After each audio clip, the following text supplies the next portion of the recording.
2019 के बाद बिहार की राजनीति पूरी तरह बदलने वाली है। क्या अब हर तीसरी सांसद और विधायक महिला होगी? और क्या बिहार में महिला नेताओं की संख्या 4 गुना तक बढ़ सकती है? आज की स्पेशल रिपोर्ट में हम आपको बताएंगे पूरा गेम क्या है, महिला रिजर्वेशन का फॉर्मूला क्या है, सीटें कितनी बढ़ेगी और सबसे ज़्यादा फायदा किसे होगा। बने रहिए आखिर तक। नमस्कार, मैं मुस्कान सिंह और आप देख रहे हैं लाइफ एक्सपोज। आज हम बात करेंगे देश के सबसे बड़े राजनीतिक बदलावों में से एक महिला रिजर्वेशन पर, जिसे लेकर केंद्र सरकार बड़ा कदम उठाने की तैयारी में है।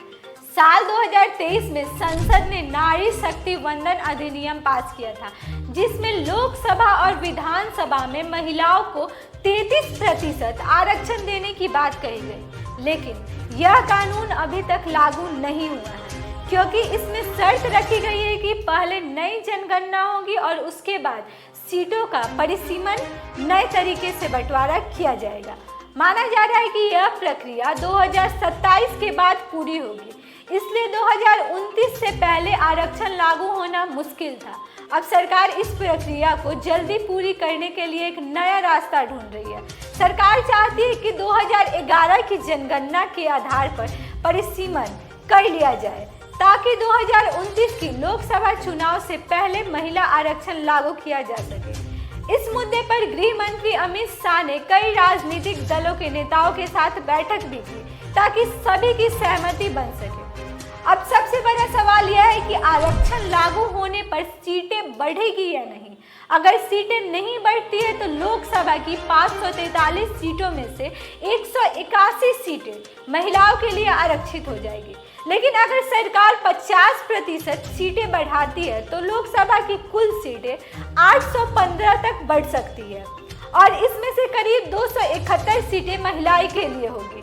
नई संसद में इतनी सीटों की व्यवस्था पहले से मौजूद है। बिहार में लोकसभा की 40 सीटें हैं। अगर 50% बढ़ोतरी होती है तो यह बढ़कर 60 हो जाएगी और इसमें से 20 सीटें महिलाओं के लिए आरक्षित होगी। यानी जहां अभी सिर्फ 5 महिला सांसद है, वहां 2029 के बाद यह संख्या बढ़कर 20 हो सकती है। इसी तरह बिहार विधानसभा की 243 सीटें बढ़कर 365 हो सकती है। इसमें से 121 सीटें महिलाओं के लिए आरक्षित होगी। अभी जहां 28 महिला विधायक हैं, वहां वह संख्या 4 गुना तक बढ़ सकती है। अब सवाल आता है कि कौन सी सीट महिलाओं के लिए रिजर्व होगी। इसके लिए लॉटरी सिस्टम अपनाया जा सकता है, यानी हर चुनाव में अलग अलग सीटें महिलाओं के लिए तय होगी। इससे किसी एक क्षेत्र पर हमेशा के लिए असर नहीं पड़ेगा। यह आरक्षण 15 साल के लिए होगा और बाद में इसे बढ़ाया भी जा सकता है।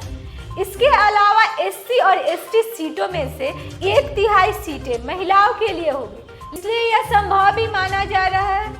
इसका असर बिहार पर भी काफी बड़ा होगा। लेकिन ओबीसी महिलाओं के लिए कोई प्रावधान नहीं किया गया है।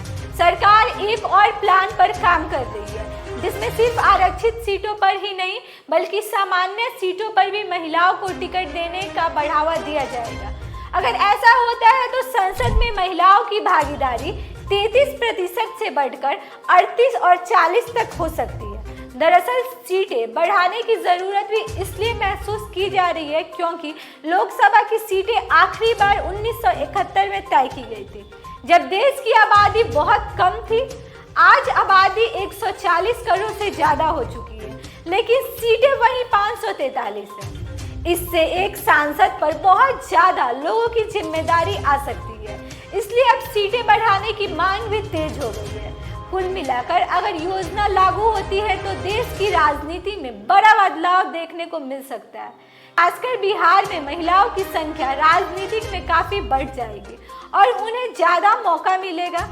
इससे महिलाओं की सशक्तिकरण भी होगी और राजनीति में संतुलन भी बेहतर हो सकता है। अब सवाल ये है कि क्या यह बदलाव सच में महिलाओं को सशक्त करेगा या सिर्फ राजनीतिक गणित बढ़ेगा? आप क्या सोचते हैं? अपनी राय हमें कमेंट बॉक्स में जरूर बताइए। वीडियो पसंद आए तो लाइक, शेयर और सब्सक्राइब करना न भूलें। धन्यवाद।